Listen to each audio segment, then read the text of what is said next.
जय मैथिली जय मिथिला। गा रहल छी बाबा के गीत, अपने सब सुनू, नीक लागत तो लाइक शेयर कर देब। बाबा धाम में ठारी भेलन भैरुआ, जानऊ जानऊ रटथु हे।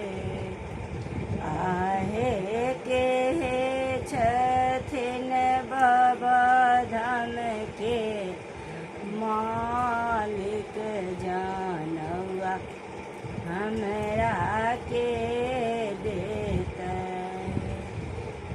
बाबा धाम से बजथिन बैजूनाथ बाबा, अरो बैजूनाथ बाबा हे। आहे हमें छियै बाबा धाम के मालिक, जानौआ बाबू के हमें देवई हे। काशी जी में ठारी भेलन बाबा, काशी जी में ठारी भेल बरुआ, जनौआ जनौआ रटथु हे। आहे के हे छथिन काशी जी के मालिक, जानौआ हमरा के देते।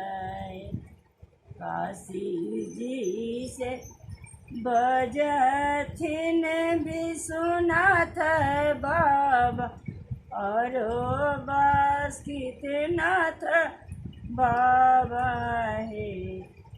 आहे हमें छियै काशी जी के मालिक, जानौआ बाबू के हमें देवई। मरबा पर ठारी भेल ओम जी बरुआ, बरुआ जानौ जानौ रटती है। आहे के छथिन मरबा के मालिक, जानौ हमरा के देते। आहे मरबा से बजथिन अपन बाबा, और अपन पापा है। आहे हमें छियै मरबा के मालिक, जानौआ बाबू के हमें देव। ये मरबा पर ठारी भेल बरुआ, भिखियर भिखियर रटथु हे।